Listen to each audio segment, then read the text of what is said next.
The inevitability of which every vessel will ever experience in this reality is pretty much darkness. You can't run around from it. You can't hide from it. It's going to appear randomly out of nowhere when you least expect it. Sensation of urge of what the hell and why am I living and I hate living. That's just what darkness is going to feel like. Word. But then it's a chaperone of joy. And the joy plays in the background when you least expect it. Once again, it's like after all the craziness happened over here and you're just stuck in the middle when this shit's done and you're like, damn, what's gonna happen next? More craziness? You begin to smile, and that smile just boosts your happiness. And it seems as though, like the universe, God, just, I'm gonna bless you with happiness right here because you need it. And sometimes we accept it, and sometimes we don't accept it because we're like, damn, I don't want to feel happy right now. And I seen something great on social media. A person was like, yo, if we had a happy day every day, it would be shitty. And I thought to myself, like, damn, if we did have a happy day every day, it would be shitty because without the bad days, we wouldn't appreciate the happy days. You know what I'm saying? Every day was just bad, we would just be dull as a person to where we can't recognize the good days. So the equal polarity is pretty much, it gotta be an equal sensation of good and bad. But if you label days as good days and bad days, it's just gonna be like, damn, we're gonna have more bad days than good days. That's just how it seems as though it is. And the reason I can say that is pretty much because every day is damn near full. Like if it's a normal boring day, most of the time I'm gonna have that also, and that day is gonna feel the exact same way of yesterday. And then if a particular day was boring and normal and you had one bad experience in that day, that makes your whole day bad. And then something small can make your day good, like a person just complimenting you on your brand new shirt or whatever. And it seems as though we shouldn't label nothing as good or bad because it'll just be more bad shit than good shit. So we should label these things as experiences, action and reaction, and a sensation of urgency of knowing that this is a video game. This is just reality. This is just something that we're experiencing like a test. All this shit seems like a test to me, damn it. And all this seems like something to where you gotta find yourself in like a fucking dirty fishbowl tank with 100 other fishes, and like it seems as though 25 of those fishes know who they are. The other 25 of those fishes, you know, might think know who they are and they front of the world, and they'll just claim that that's being LARPing. But ultimately, LARPing is a good thing when you visualizing yourself in a higher, brand new light. So people saying you're fake, but you really are not faking. You're just being who you're meant to be in the future. And then it's like the other 50 NPCs and brainwashed and want to just be an asshole to you and put your day into shamoil and hell.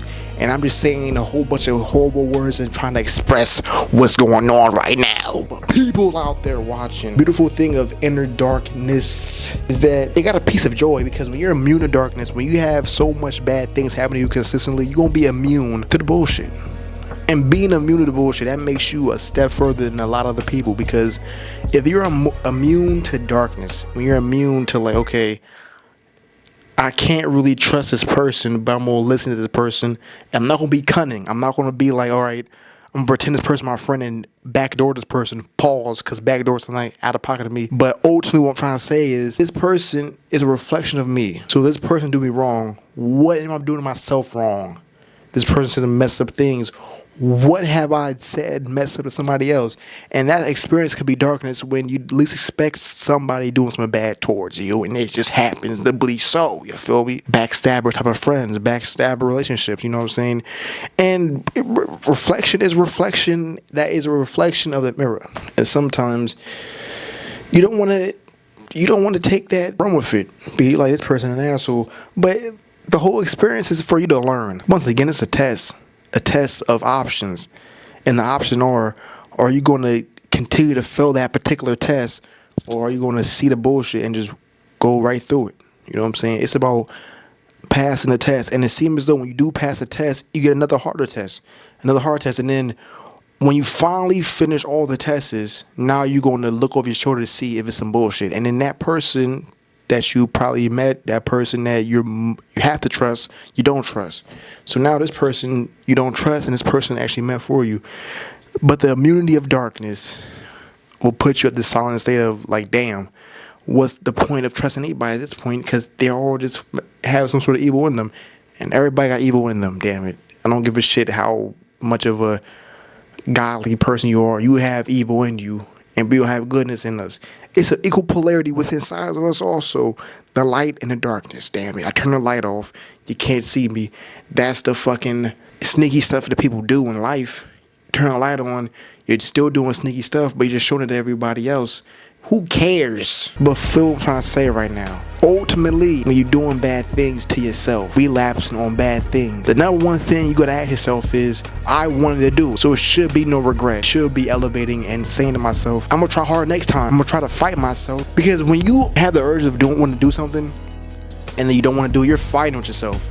And that other thing just whooped your ass. You know what I'm saying? The other thing inside you whoop your ass, which is darkness or whatever that's out of control. And you're asking yourself like, it was this person. You can't blame nobody when you relapse. You know what I'm saying? You're choking your chicken.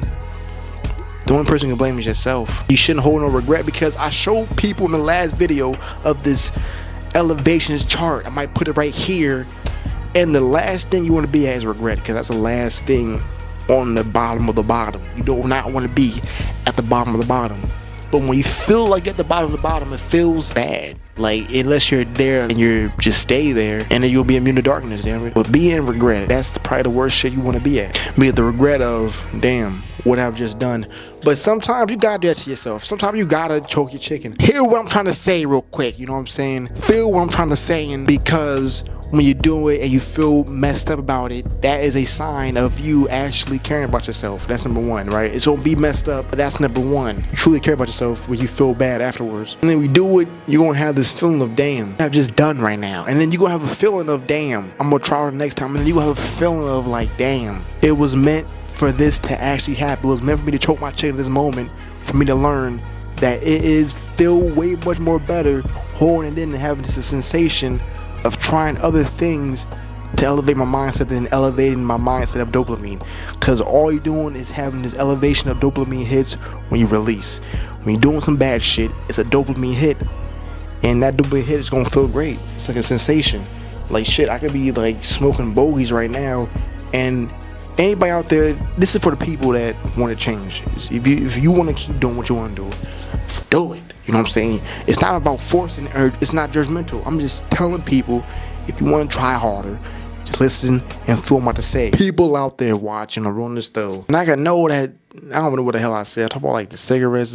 Listen, man, let's keep it real. Smoke a bogey, I know this shit's gonna kill me, and I do it because it feels good. A dopamine fucking sensation of dopamine. It's gonna make you feel calm. It's gonna make you feel good. It's gonna make you feel like, damn, shit, I smoked the fucking electric bogeys. I never smoked no real bogeys, but I smoked a vapor, my vapors. Vape.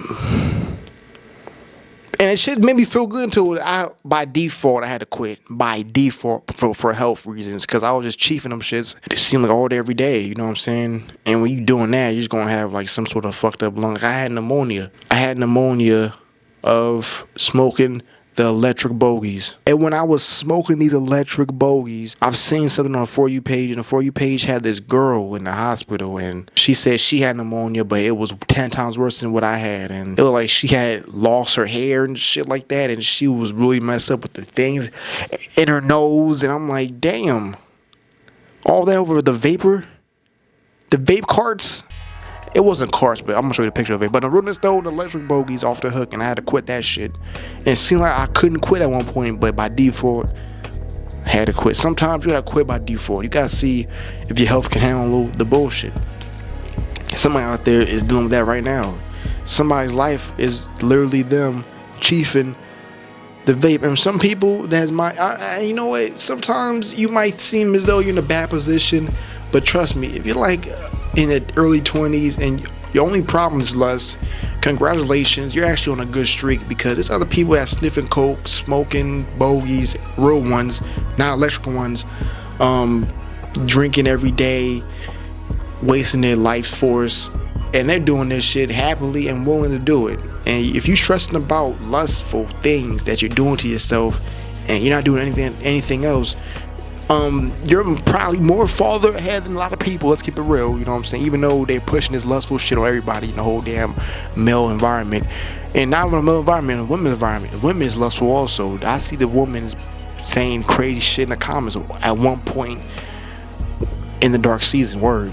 And the women they're the one that's programmed to show their whole ass cheeks on camera. Like, come on, you gotta be some form of lustful to do some shit like that. In their way of thinking, that's some lustful shit, like showing your whole ass cheeks on camera.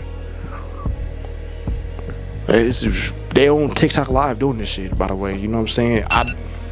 But it's there.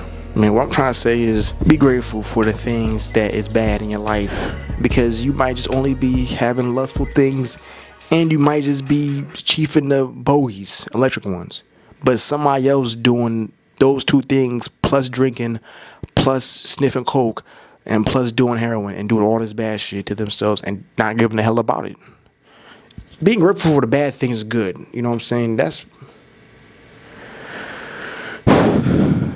because you can overcome the bad things. You overcome those two shits. You can stop the vaping thing and then stop lustful thing. And then the number one battle is the lustful thing. So you can just fight that every other day until you're winning. Once again, you're fighting yourself. It's about fighting yourself and winning. Righteous, unrighteous, inside of us. That is ongoing war. And sometimes we lean to the unrighteous to feel good, and sometimes we lean to the righteous to feel great. And what I'm trying to say is I'm fucking out, damn it. Just feel what the hell I'm trying to say. I'm trying to ditty you with words. Pause. So just feel it, man. That's fucked up once again, man. I'm out. Quiet aura.